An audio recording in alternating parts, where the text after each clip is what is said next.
Okay, now that we've created our new Google site, let's get familiar with the navigation tools before we dive into the functionality tools and really what Google Sites has to offer.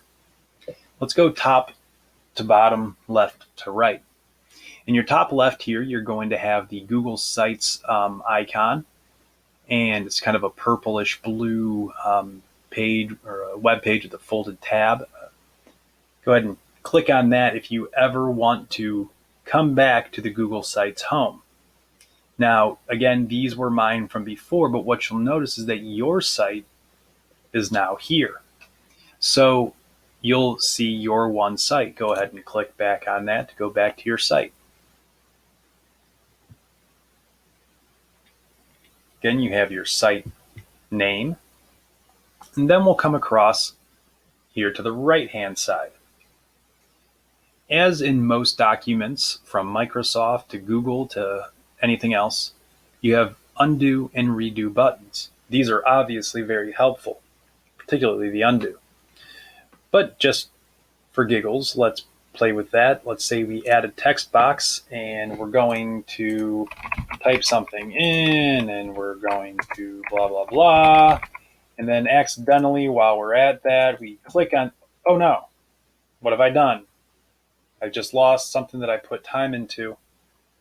Undo your last action. Oh, thank goodness. Now, I could go through and say, you know what, I need to get rid of that anyways, let's redo that. But I'm going to undo that action, and I'm going to get rid of this fake text box. So that's undo and redo. Our next button here is a screen with what looks like a tablet screen in front of it. That's our preview button. This allows us to give our website a look from the perspective of the viewer. So go ahead and click on that and see what we've created so far.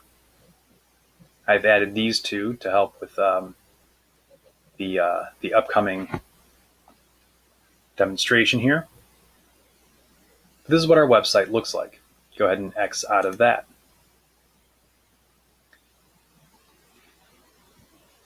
Next, this is grayed out. This is copying the link to your published site or for the unpublished site to kind of just see what it looks like. We don't have that yet because we haven't published anything. So that's not going to be there until we publish. Your next icon over is the person with the plus symbol. This is your sharing icon. And per usual in all Google documents and files, you have two sharing boxes. The top box is for sharing with people that you want to collaborate with or that you want to have some level of discussion with about this.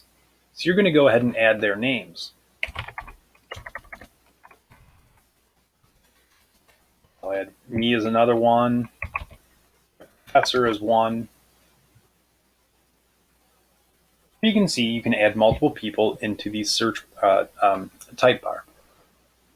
You don't necessarily need to notify people with an email.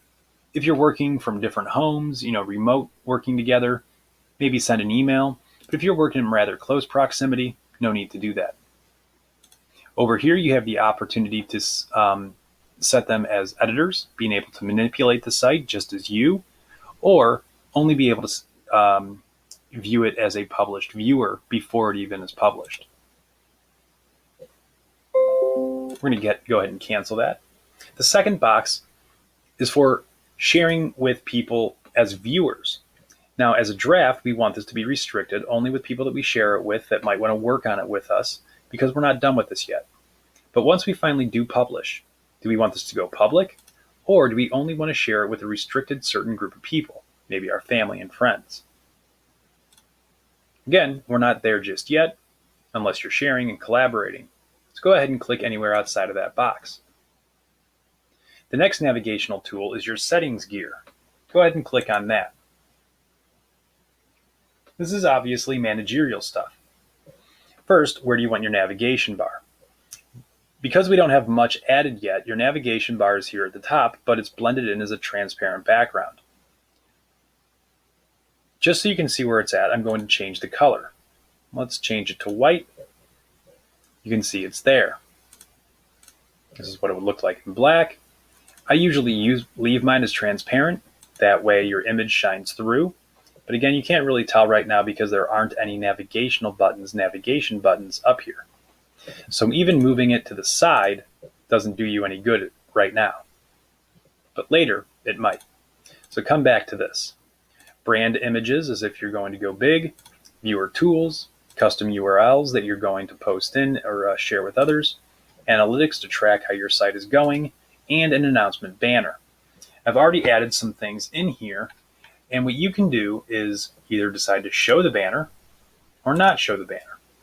Your banner can be any color you would like it to be. Mine's kind of a light gray. I am going to show my banner, and my message is going to be hello and welcome. You can also add a button into your banner. Check out this video, and then provide the link. Let's go ahead and make sure that that link opens in a new tab.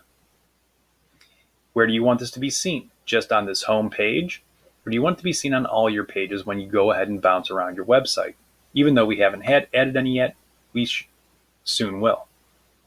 I like to have mine on all pages. Let's go ahead and X out of that. You can see that your banner is now visible. Let's come back real quick and see what our preview looks like. You can see your banner there, and as you hover over this button, go ahead and click on that, and a YouTube video pops up.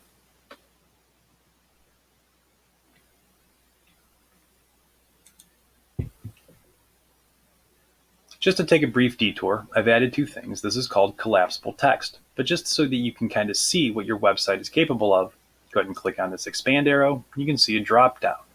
This is known as an image carousel. You can either operate it manually, or I have it set to operate automatically. Go ahead and X out of that. And now we're back to creating our site. The last navigational tool that we'll look at is the 3-dot vertical more button. Click on that, and you're going to see that you'll be able to review your version history. What kind of changes have you made? To get out of this, on the left, there's a back button. Back to more. If you want, you can duplicate your site. Maybe you're going to make a site for your history class in your sociology class.